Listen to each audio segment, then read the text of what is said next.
Dak Prescott has silenced so many narratives, it isn't even funny. Ladies and gentlemen, welcome back to my channel. It is Mr. Cowboys Fan. Of course, before we proceed into the video, leave a like and subscribe. It is I, Mr. Cowboys Fan, where we talk about cowboy things. Alright, so first of all, happy Mother's Day to all the mothers, out there. We all know about, we know what y'all, of course, do for your children, and including mine. So, just want to shout outs to them. So, yeah, Dak Prescott. We all know that Dak Prescott might be by far the most scrutinized Dallas Cowboy quarterback of all time. And believe me, there has been, quite a few Cowboys quarterbacks who have been scrutinized even before him. There has been Don Meredith. There has been Danny White. And of course, the most recent one was Tony Romo. What all of these quarterbacks, of course, have in common is based off of the fact that obviously they didn't win a chip. They didn't bring home a chip for the Dallas Cowboys. And of course, we know that with the Dallas Cowboys, and we've won 5 Super Bowls, and they can't really take that away from us. And we're held to such a high standard, including the quarterback. Everybody, all of Cowboys Nation, has just been in hunger of finding that next quarterback that can take us to the promised land. Because the fact of the matter is, guys like Roger Staubach and Troy Aikman have done it. And we're looking for that next quarterback that can get that monkey off our back that has been there for so long. This is the longest drought that this franchise has ever gone through. Even back when they won their first Super Bowl, that was 11 years in the making before they finally won one. Excuse me, my sinuses are acting up a little bit. But either way, and then, of course, when we finally got back on the mountaintop, it was 15 years. The last time the Dallas Cowboys won a Super Bowl up to this point is now about 28 years ago. This is the longest drought and span of this franchise being ringless. And the fact of the matter is, obviously, it's a bit frustrating. But what's even more frustrating is some of the hate, some of the criticism that Dak Prescott continues to have to deal with. And here we are, just a little over 4 minutes in, and I'm finally going to get to my point of this whole video. But I appreciate all of y'all, any of you who stuck around to this point.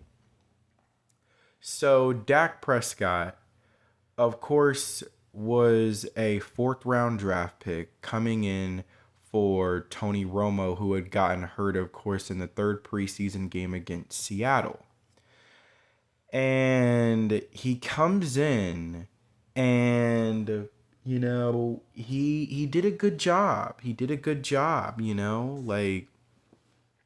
came in, finished with a 13-3 record as a starter, and won Offensive Rookie of the Year.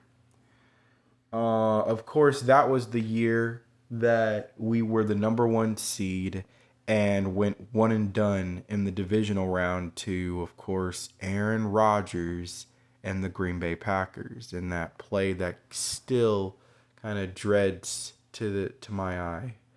But either way, unfortunately, year one of Dak Prescott was, you could say, a disappointment, but it was just more than anything, just heartbreak. It was just heartbreak. I wouldn't quite say it was disappointment, but you know, um, like either way, Cowboys fans were now starting to, a buy-in to the fact that Dak was now our quarterback. But I would say that the first thing that, people, and this was, just a couple to 3 years into his career, it was the narrative actually that Shannon Sharp started, the whole Dink and Dak, sort of term. And, basically talking about how he's always dinking and dunking and stuff like that, and, Zeke is the guy, Zeke is the man, he's the offense, and he's, without him, Dak, can't win or do anything without Zeke. And that started when Zeke's 6-game suspension had happened, and we struggled without Ezekiel Elliott in the lineup. And people are like, Dak struggles without Ezekiel Elliott. So it kind of, basically, I don't know, it kind of, is a little similar, but basically the whole Dink and Dak thing, all he does is dinking and dunking and stuff like that. And apparently he can't, apparently Zeke is the offense and Dak is just, a product of what Zeke has apparently done. I think it's safe to say that was kind of put to rest in 2019 and 2020, where Dak did start, becoming a more focal point in the offense and was throwing for a bunch of yards, throwing a bunch of touchdowns, and we were scoring a bunch of points. Well, then there's been another narrative that has then, been unlocked. Dak being a stat patter. Dak Prescott apparently being a stat patter, ladies and gentlemen. So that was starting to be hovered over Dak's head, that he is a stat patter apparently. I would like to let everybody know that if you go look at advanced stats or go look at game splits, okay, the fact of the matter is we all know that, of course, Dak Prescott's, yardage, and stuff is going to be higher when trailing because the dude is trying to put the team on his back and is trying to win the game. So, he's, throwing the ball, trying to rally the troops. But this narrative that he's a stat patter, like all he does is stat pads, it's not true, because the fact of the matter is, more often than not, his stat performance, if Dak doesn't have a good game, if Dak is not on, if he does not ball out, we lose. So I guess for all of you that call him a stat patter, hey, all I know is he's been stat padding his way, at least as of recently. He's been stat padding his way to 3 straight 12-win seasons, all right? You know, and like at the end of the day, I'm not going to apologize for 3 straight 12-win seasons. I'm just not. But either way, yeah, and I think we realized how much well, not me. I think other people realized, other Cowboy fans realized that how much we really needed Dak when he got hurt against the Giants, and from that point forward, we struggled the rest of the year. So, we just gotta understand that Dak is way more important to this team, than people are giving him credit for. But yeah, talking about how he's a stat patter and stuff like that. And then, you know, like they saw, of course, in 2021 when he was having an MVP type season that, okay, his stat padding, so-called stat padding, is leading us to victories. Because at this point, Dak is the team. So either way, yeah, so he led us to a 12-5 record, of course. And, then of course we all remember what happened in the playoffs. The fact of the matter is that, he had gotten rid of the whole thought that apparently he's a stat patter, because all I know is those stat padding performances were, of course, leading to victories. But then there became a new narrative that, because everybody loves to, hey, you know what? I'm going to save that for when for my conclusion. But either way, there was a new narrative that, people were putting on Dak Prescott. In 2022, we all remember that year where Dak Prescott, despite the 23 touchdowns in only 12 games, and had he have played the whole year, he would have had 34 touchdowns if he didn't miss 5 games. They look, of course, at just the interceptions and the fact that he did tie for the league lead with 15. And, people were now starting to call Dak Prescott, they were starting to call Dak Prescott, of course, a interception machine, a turnover machine. All of a sudden, after one bad year throwing 15 interceptions, which just happened, that tied the league lead, all of a sudden, apparently he's Brett Favre. All of a sudden, this is just who he is. He throws a lot of picks, even though it was one bad year. Either way, yeah, so all of a sudden he's a turnover machine. He has interception problems. The fact of the matter is that Dak Prescott, outside of CeeDee Lamb, he had Michael Gallup, fresh off of tearing his ACL earlier that year of the previous season. It just was in early January against Arizona, and Michael Gallup. And then he has Noah Brown, who has inconsistent hands. One moment he might catch it, and then another he's gonna let that ball go right through his hands or off of his hands.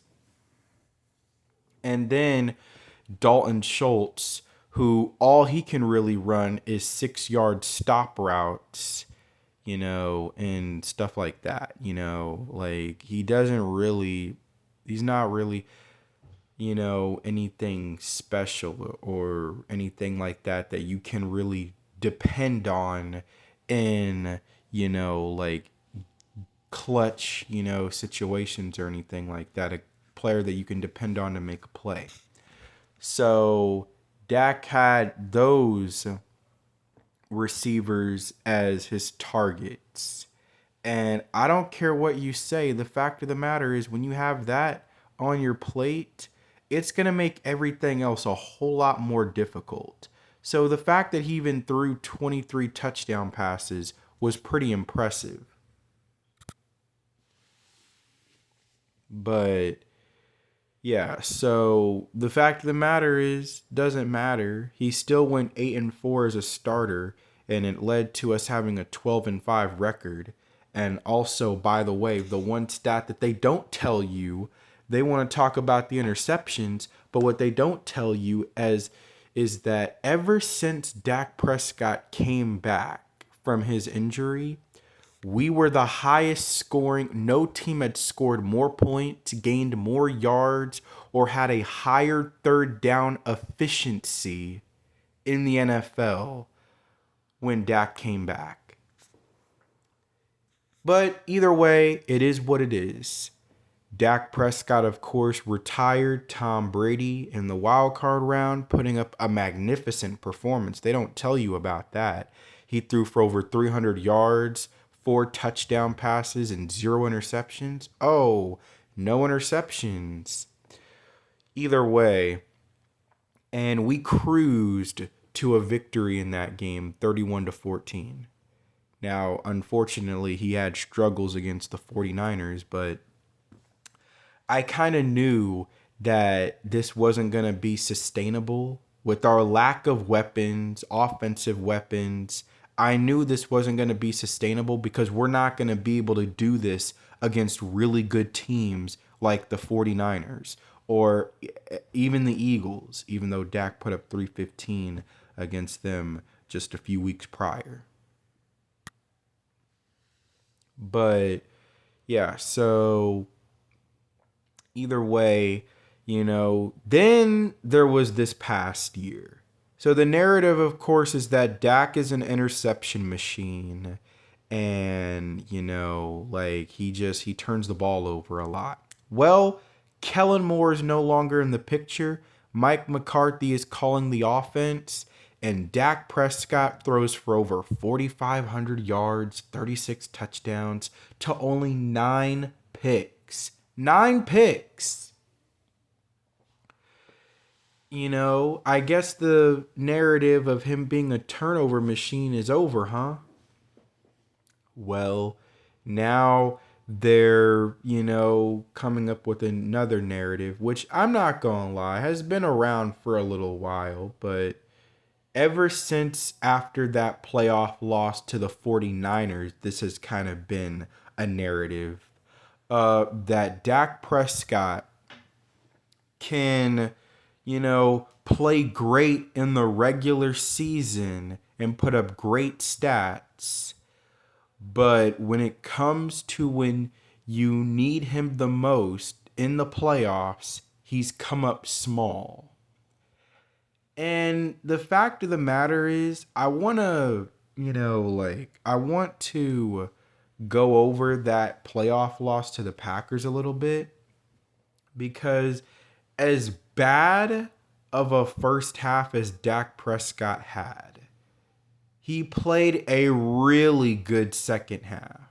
Finished the day with over 400 yards and 3 touchdowns despite the 2 interceptions, both being in the first half. Our offense finally figured it out in the second half. They started to develop a rhythm. They were trying to get us back into that game. But the defense gave up on us. They gave up. I don't know if y'all have seen it, but Wanye Thomas, a day or so ago, talked about how apparently there was a play early in that game where, the Packers hit us with a 25, 30-yard gain, and that was where the defense just gave up. Like, they gave up. I mean, They gave up. They just kind of, at that point, kind of felt like the Packers had an answer for everything. It didn't matter what we did. We threw the kitchen sink at them and it didn't matter. It's like they knew what we were doing before the snap of the ball. And yeah, pretty much they just gave up. So it's not that Dak Prescott was the problem for why we lost that game. It's the fact that he cleaned himself up in that second half and had a marvelous second half. I believe we scored on almost every single possession in the second half. But guess what? The Packers offense against our defense scored on almost every single possession in the second half as well. We couldn't get out of our own way because offense is trying to come back and rally the troops and win this game. But the defense at that point had already gave in. There was nothing we were going to be able to do because the defense had already checked out, as Wanye Thomas said. So the fact of the matter is, I almost give Dak zero blame for that loss against the Packers. I'm going to give him some. I'm going to give him like 15-20% of the blame, but that's about as much as I'm going to give him because the fact of the matter is that's inexcusable. I mean, you got one of the players on the defense that literally comes out and admits and says that they checked out. They gave up after apparently the Packers had a 25, 30-yard gain early on. They just gave up apparently. Like the energy was just down from that point forward. And that's sickening. That's sickening. That's sick. That's pathetic. That makes me absolutely sick to my stomach to hear something like that. So it is what it is. The fact of the matter is, to close this out, I mean, experts, Cowboys fans, Dak haters, some are Cowboys fans, have been moving the goalpost really since the start of his career or early on in his career about, they've been moving the goalpost on everything. It started that he was a dink and Dak, a dink and dunker. Then it was that he's a stat patter. Then to he's a turnover machine. To now he can't perform in the playoffs, even though we've seen him come up big in the playoffs. But they don't look at that stuff. They have a selective memory. But let me know how y'all feel, of course, in the comments down below. This is a very long video this is a very unusually longer video than I'm used to making. So, but I promise this won't happen again. But I'm just saying, let me know how y'all feel about this, because I just think it's very frustrating, especially for Dak and all that he's gone through. But, to all my audience, to all of Cowboys Nation, this is Mr. Cowboys Fan, out.